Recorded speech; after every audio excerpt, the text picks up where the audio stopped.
Niondrika tamin'ny samavesatra raika amin'ny 20 Madagasikara izay faharesena fantelony amin'ity fiadinan'ny tompon-dakan'ny Afrika ity. Tapaka hatretiny dia Madagasikara ary midina ho vondrona be.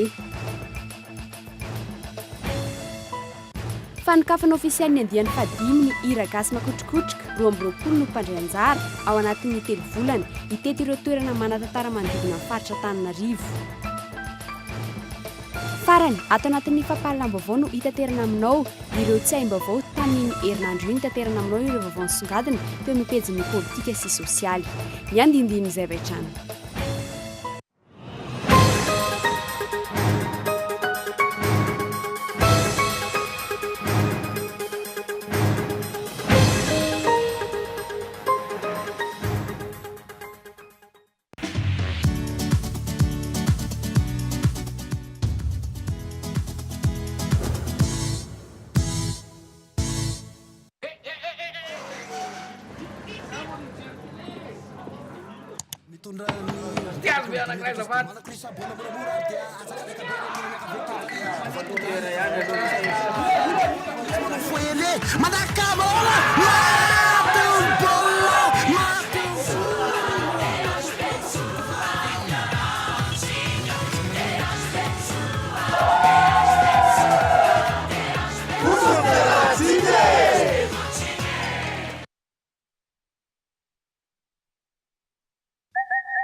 Manaraka 151 415 000 FMG indray ny tiririny Compter plus ny talata 8 jolay izao. Compter plus eto ny resaka ilay mitady soavaly 5 tonga voalohany. Ansable dolona ny lalao no atao ary course trotte attirer io. Miandry anao ary ny tontona goavana 151 415 000 FMG indray ny tiririny Compter plus ny talata 8 jolay izao. PMU Vulabe. 1, 2, 3.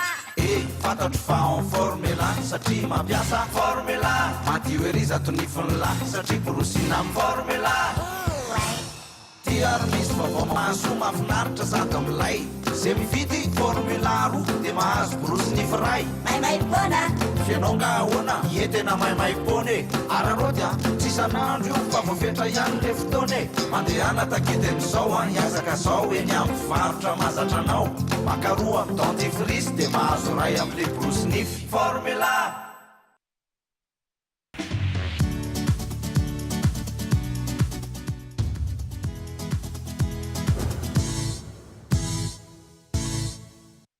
Dia mbola faly mitsidika ny tokantrano indray tomboka lasy tomboka fa avy amin'izao takariva izao ampanajana no hiarabananao sy hanasananao anaraka ny vaovao eto amin'ny fahitalavitra KOLO TV hatramin'ny farany.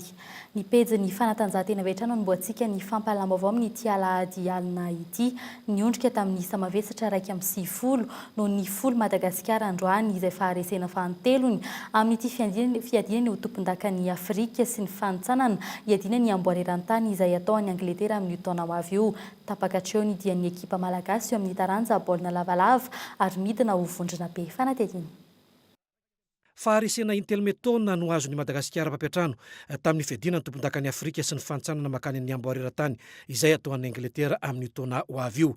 Ny voalohany nanoloana ny ekipany Zimbabwe tamin'ny 7-20 ny faharoa izay niondrika teo anatrehan'ny ekipany Kenya NQ tamin'ny 7-30 ary vao ora vita izay no vita no nondreantsika tamin'ny raika amin'ny 10 nanoloana ny ekipany Namibia. Afinaritra aloha ny lalao enjana daholo izy telo. Iny vokatra enjakenjana ny adversaire atsika izy koa tsy maintsy manao maresy atsika izy raha teo qualifié.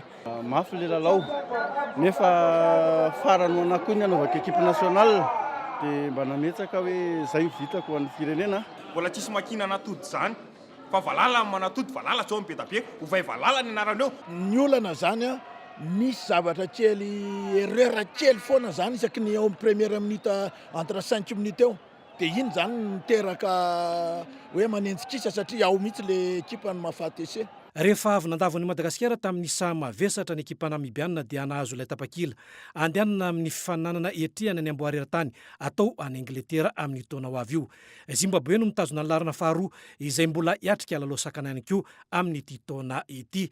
Kenya mitazona ny larana fahatelo ary tsika teto Madagasikara no nipetraka teo amin'izay larana fahaefatra izay. mandalo eto Madagasikara mandritra ny atialoana ilay amboara lehibe edina amin'ny fedina ny tompon-daka eran-tany atao amin'ny Angletera amin'ny taona ho avy io. Tsika moa zany firenena faefatra andalovany rehefa avy vahiny izy voalohany indrindra tao a Japon tamin'ny volana Mai, dia nanondiany tany Australie tao a Sydney izy dia avy eo tao a Fiji. Zao moa izy amin'ity match final ny CAN ity eto amintsika eto Mahamasina. Dia zay moa zany en tant que partenaire en trophée tour zay atao amin'ny Land Rover dia mikarakara ny activité an'ilay coupe eto amin'ny toerana. Sady koa zay no miandraikitra ny transport ny coupe eto Antananarivo. Omaly sabotsy 10 Jolay no entinentany atongona ny coupe. Tafiditra ao anatin'ny activité en trophée tour moa zay caravane Land Rover zay. Ka nibu an'ilay activité en Land Rover nitondra an'ilay coupe eny amina toerana zay mbola tsy naleha mihitsy sady any amin'ny toerana sarodalana. Zay moa mampalaza ny Land Rover. Tapaka teo ny dian'ny Madagasikara amin'ny fananana rehetra ho an'ny sokajy zokony fa ny zandriny kosa dia hiatrika ny fananana indray amin'ny volana ho avy izao. Araka ny fanarahinao teo tonga teto amintsika ny 4 Jolay teo ny amboara eran-tany web elisy ny baolina lavalava nisy ny ezika izay nokarakarainy ny Landis automotive izay mivarotra ny marika fiara Land Rover fanatetiny.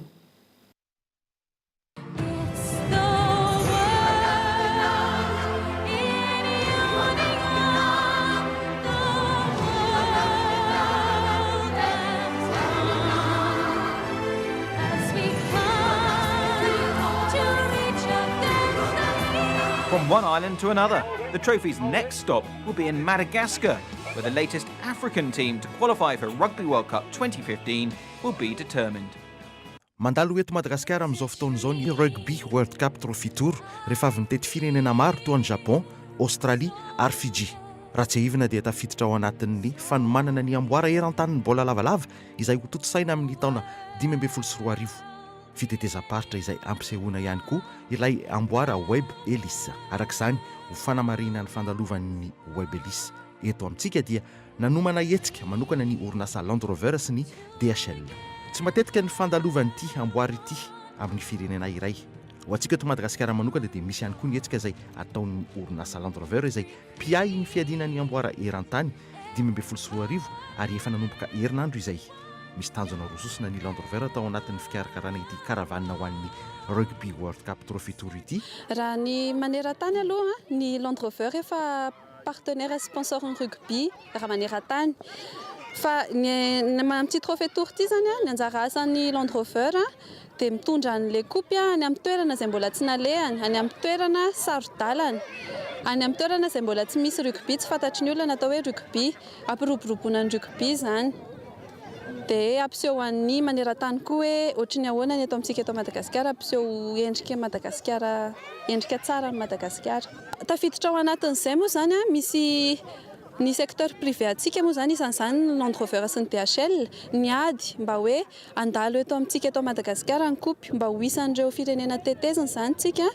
Ka izay zavatra izay zany amerenana indray ny lentan'ny Madagasikara eo amin'ny sehatra maneran-tany zany, eo amin'ny lafiny fanatanjahantena moa zany mazava ho azy.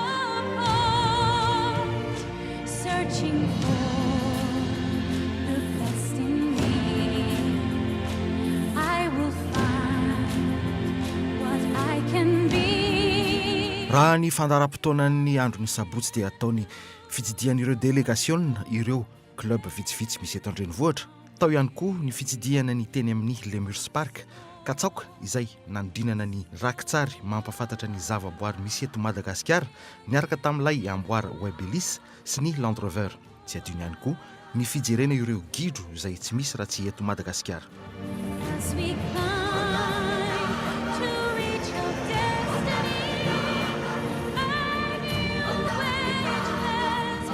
Vita io dia niazo anatongana toerana iray izay isan'ny manda-tantara ary efa niandrasan'ireo ankizy maro be niandry ny fahatongavan'ilay amboara. Raha ny eto amintsika eto Madagasikara manokana nanomboka tamin'ny 4 juillet ny coupe no tonga teto amintsika. Nitety école sy club maromaro moa izy dia zao izy manao karavanina miaraka aminay aty an-tongony. Dia mbola hitohy ka hatramin'ny 6 juillet dia coupe zany dia avy eo izy miazo any amin'ny firenena manaraka. Notiventany ny ranonatsakaina ho an'ny Land Rover satria dia afa-po sy faly tokoa ny tsirairay indrindra fa ireo ankizy teny amin'ireny faritra sarodalana ireny tamin'ny fahitanan'ny amboaran'ny rugby ny Webelis. Afaliana lehibe eo zany tena zavatra tena hoe mbola tsy fahitanay mihitsy dia tena faly dia faly mihitsy ary le olona zany hatramin'ny maraina nefa niharitra teto hoe ho avy ny andalo eto amintsika ny coupe du monde dia faly daholo na ny ankizy ny ray aman-dreny ny tanora moa indrindra ary tena netahitanay ary zany dia hoe tena nangana klebana rugby eto mihitsy manomboka izao. Ety zany izy somary mbola tsy tena mandeha loatra noho le tsy fampilile materiel fa za zany tena vonina tanteraka ampiofana an'ilay ankizy sy anina fa eo amin'ilay fitaovana zany no tena olana.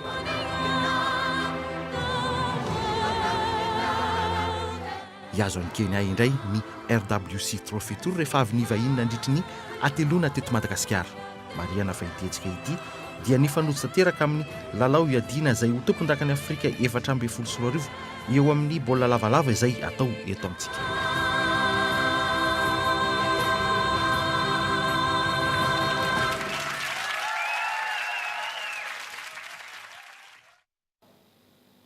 Fa eo amin'ny lafiny kolontsaina kosa indray ho afa-po indray ireo mpankafy ny hira gasy isaky ny farany herinandro tahaka izao nosokafana tamin'ny fomba ofisialy teo amin'ny kianja malalaka manoloana ny lapan'ny tanàna Analakely androany izany hoe teo amin'ny fidasiany ny lapan'ny tanàna ny Indien fahadimy amin'ny hetsika hira gasy makotrokotroka itety ireo toerana manatantara ny hetsika ary natao ampialana voly indrindra ireo mpiala sasatra fanadety.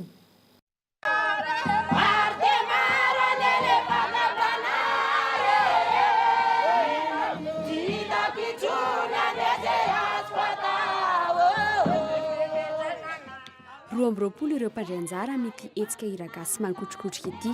Ho an'ny androany tarika roa no nifanandrina tamin'ny fanokafana.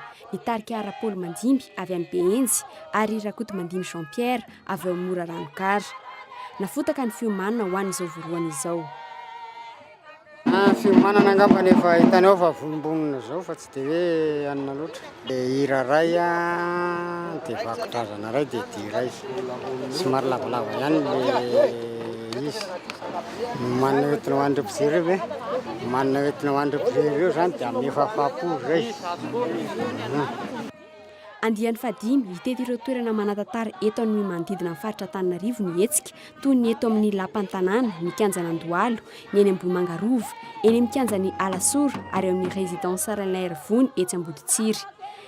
Ny fanandratana ny kolontsaina malagasy no tanjona amin'ity hetsika ity. Navadika ho festival mihitsy izy ity satria entina nandrantana bebe kokoa zany ny sotoavana eo amin'ny lafin'ny kolontsaina ifotony. Ary koa ametrahana sy anamafisana ny asan'ny tanàna ny Arivo Analamanga ary isariana an'ireo mpizahatany mba halala bebe kokoa sy hayankafy ny vakoka tena malagasy. Ao anatin'ny fialan-tsasatra tanteraka noho ny karakaran'ireo tompon'andraikitra ity hira gasy makotrokotroka ity izay haritra 3 volana. Ny hetsika izay tafiditra ao anatin'ny fampiroboroboana ny fizahantany eto an-drenivohitra. Io fotoana fialan-tsasatra eto amintsika io mifanojo amin'ny fialan-tsasatra zareo avy any ivelany ka amin'ny izao volana Jolay sy Aogositra sy Septambra zao zany tena betsaka indrindra ny mpizahatany eto Antananarivo ka ao anatin'izay zany no ikarakarana ihany ilay resaka hira gasy. Ho feno araka izany ny fandaram-potoanan'ireo mikasa ny hitsidika na hiala sasatra eto an-drenivohitra manomboka androany. Ny hetsika izay misy isaky ny alahadolakandro ary aharitra ora 3.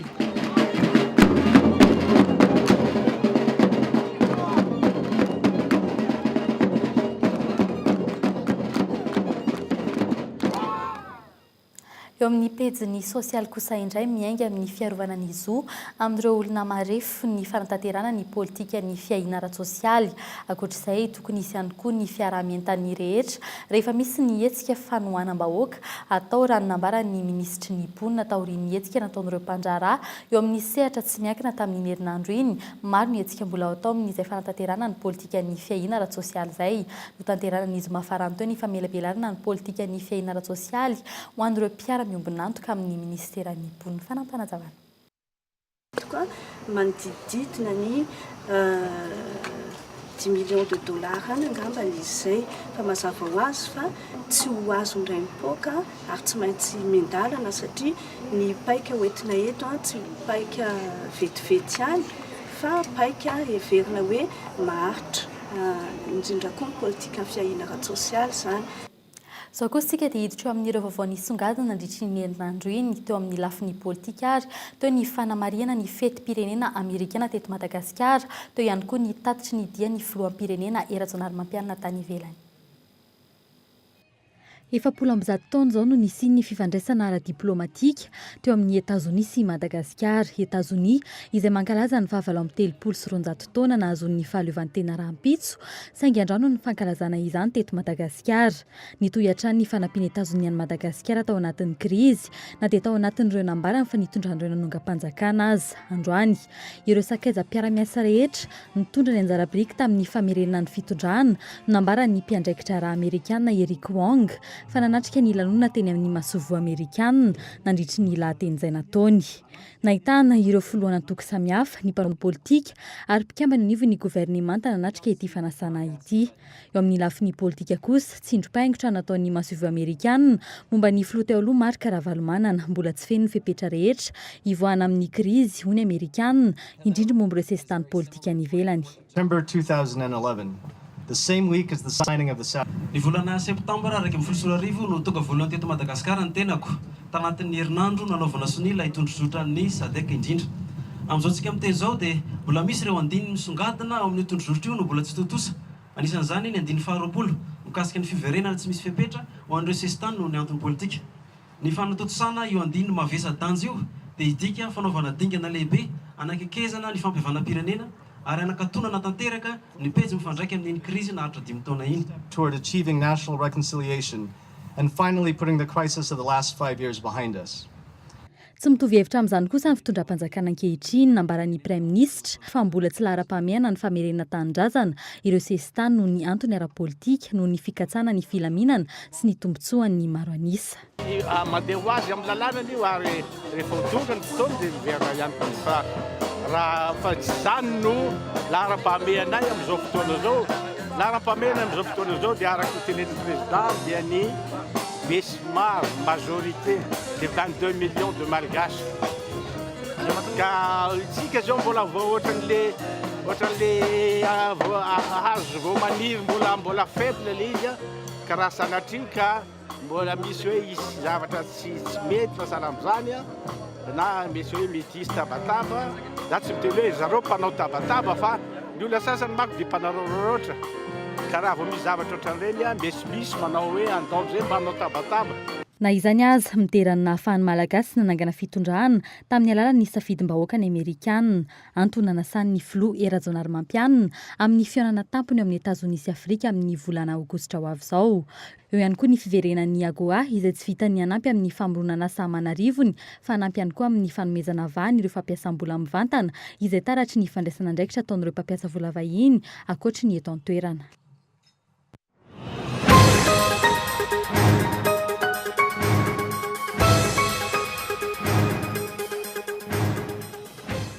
Niavatry ny paparay masina momba ny famerenana fandriampahalemana sy ny fanazarana ny fiainam-bahoaka. Io ny vaovao nentin'ny filoham-pirenena avy any Roma raha ny nambarana.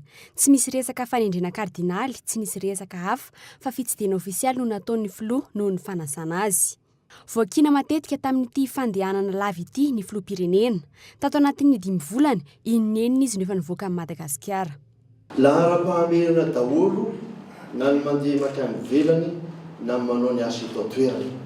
Fa ka nareo mieritreritra fa mitsangatsangana filoham-pirenena, imbetsaka ankeny efa namerina zany.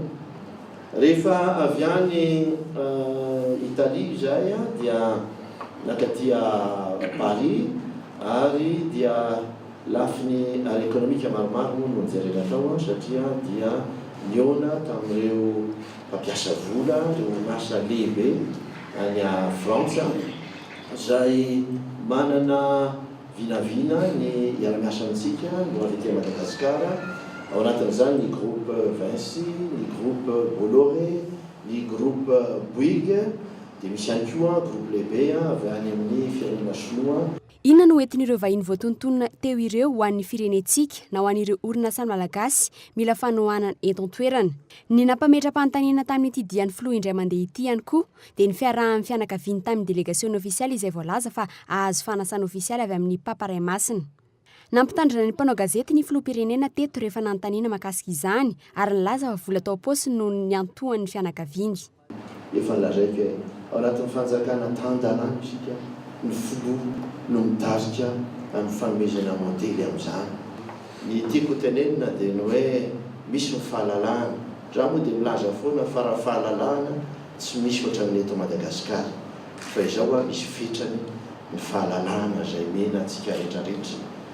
Ka moa misy milaza nareo hoe disonareo raha nilaza hoe niaraka tamin'ny fianakaviana fa misy vaovao hafa tsy nilazainao. Hoe nisy aleo le amin'ny teny frantsay ilazako azy bonus dia nareo mandika azy nareo rehetra miaraka tamin'ny président dikan'izany ny tohan'ny président nandeha tany ary le bonus rehefa nijerena dia nasiana boribory le izy ny zanako vavy le izy ka ozy aho hoe mitandrena. Isan'ny délégation officielle nasain'ny papa ve ny fianakavian'ny filoha. Io fanontaniana io no nitarika ny resabe rehefa tsy nampahafantarina mialoha ny endriky ny délégation officialy.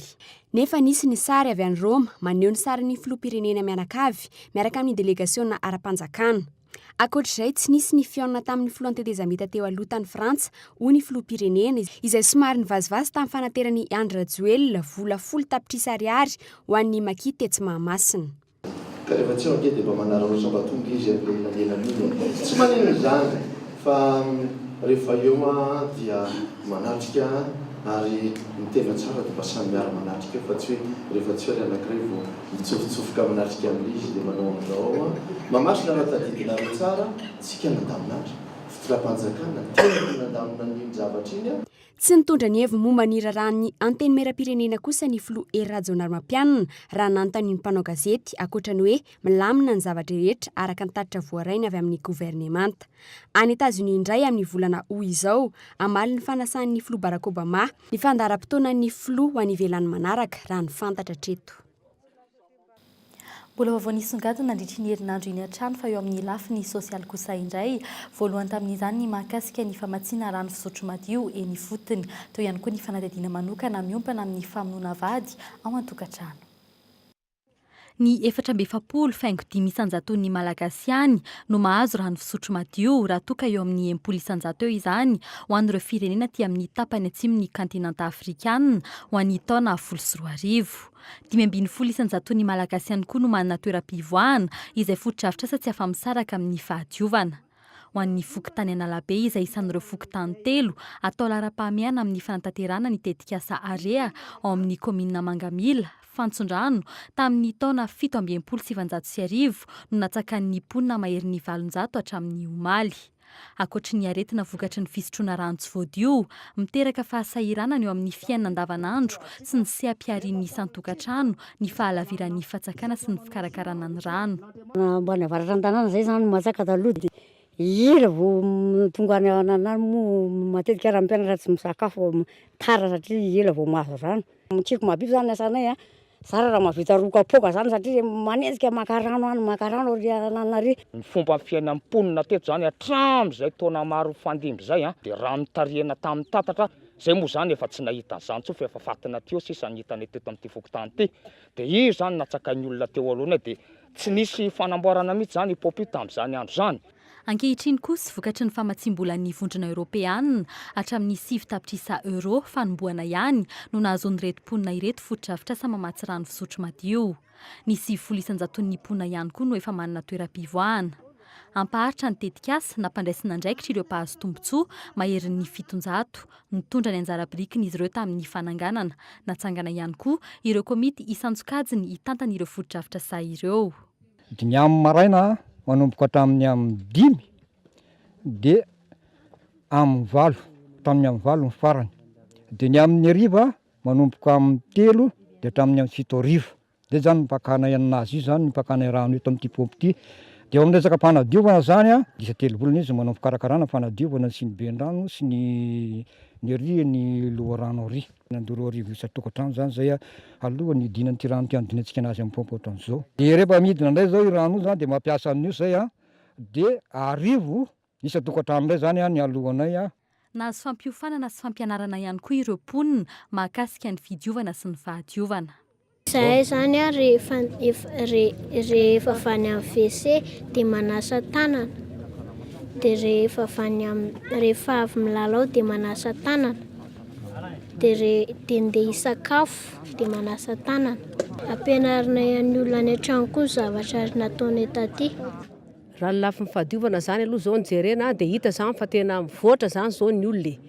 Taloha zany mbola ohatrany hoe varimbariana fa zao zany onjay na nisy zao tetikasa zao dia tena niova mihitsy zany zao ny tanànanay, azo lazaina hoe tena niova ary nisy fivoarana. Amin'ireo fokontany 7-10 amin'ny komina Mangamila, lara-pahamehana ihany koa ny fokontany Antanantanana sy Ambohimandroso. Manerana ny Madagasikara kosa, ny fampitomboana hatramin'ny 400 ny tahan'ny mponina mahazo rano fisotro madio, ny fahazoana foto-drafitra sahilaina amin'ny fahadiovana hatramin'ny 100 ary ny fanentanana ny 700 mponina manerana ny Madagasikara mahakasika ny fidiovana sy ny fahadiovana no tanjon'ny tetikasa Area.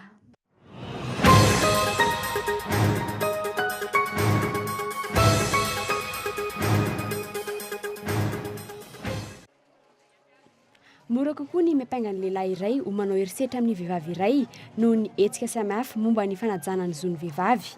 Sankehitrany amin'ny 400 ny fikasihan-tanana nefa dia ny vehivavy no manao izany voalohany ao an-tokantrano araka ny antontanisa avy amin'ny ONG maro eto amintsika. Na herisetra ara-batana na ara-tsaina samy mahita faisana avokoa ny iray amin'ny ao an-tokantrano rehefa misy ny ady. Tranga vao tsy ela akory izany, ny tranga tetsy amin'ny fokontany anaty azy isotry, vehivavy iray no nahavita nanindro nantsy ary nahafaty ny vadina tao anaty fifamaliana. Raha ho an'ity fokontany ity, ao anatin'ny iray volana farafahakeliny, lehilahy iray no tonga mitaraina fa nodaroan-dramatoa tao an-tranony. Misy le izy fa tsy matetika, iny nisy hitarahantsika nahitany tamin'ny vaovao iny hoe maty le rangahy. Fa ny zavatra misy matetika rehefa ady mivady matetika ny vehivavy foana ny voavono. Fa ho ana eo amin'ny fokontany manokana maheno fitarainana ihany izay ny lehilahy mety hoe voaroko amin'ilay tokantrano na hoe roan'ny vehivavy raha tompontrano ny vehivavy. Ny tsy fananana asa no antony voalohany voalaza fa loharan'ny ady ka noho ny vehivavy ny vadina raha ny fitarainana voaray eny anivon'izy ireo. Tsy voatery vonana anefa ny herisetra mahazo ireny lehilahy ireny. Misy karazany maro izy ireo toy ny herisetra ara-tsaina, ambava, ara-nofo ary ny sisa. Le lehilahy le hoe mijanona ao tokantrano tsy mahita asa, lasa matetika lasa manao inceste. Lasa izy miandro ny zanany ao an-trano dia lasa mivadika, lasa izy indray izy natao hiaro indray lasa izy indray no manao an'ilay abus sexuel amin'ilay zanany ao an-trano. Satria zany ny ramatoa hoe tsy an-daniny fa tsy manaiky manao firaisana ranofo aminy, dia izy raha teo koa no mikarakara amin'ilay zazo dia lasa tonga amin'izay le hoe lasa manao abus sexuel amin'ilay zanany izy. Raha nitatitra avy anivon'ny mpitandro ny filaminana kosa indray, mahalana vao misy lehilahy tonga mametraka fitarainana eny amin'izy ireo. Raha vao mamaly fikasihan-tanana nefa ny lehilahy dia tsy maintsy diso hatrany ary mora ampangaina ho fototry ny olana sy mpamono vady. Amin'ny ankapobeny, fitain'izy ireo amin'ny raharaham-pihavanana avokoa ny ankamaroan'ireny tranga ireny.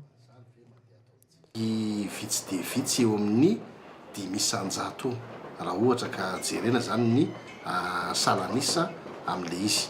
Ny antony mahatonga an'ilay izy moa dia ao koa ohatra hoe no nienatra hoe za lehilahy eny dia hitory dia tsy mahatonga mitory le lehilahy. Antony tena matetika mahatonga an'ilay izy misy aloha ny fikasihan-tanana, misy ny fandroahana sy ny latsalatsa isan-karazany. Fa ny antony tena mahatonga an'ilay izy zany dia ohatra hoe ao lehilahy manara-bady dia rehefa misy no olana dia anovan'ny fianakaviana vehivavy angaredonao. Isa mitarika amin'ny fisaraha-panambadiana ny famonoana ao an-tokantrano. Raha ny antontanisa farany tamin'ity taona 2024 ity dia ny 100 ny raharaha tsaraina eny amin'ny tribonaly dia misy ifandraisana amin'ny fisaraha-panambadiana sy ny famonoan'ny mpivady avokoa. Dia iny fanadihadiana iny ihany koa no entina mamarina ny fiarahantsika tamin'ity anio ity tomboky lasy tomboky vavy isorina hatrany ianao niaraka taminay hatramin'ny farany. Mamy fotoananao indray raha mpitso tahaka izao. Veloma tompoko.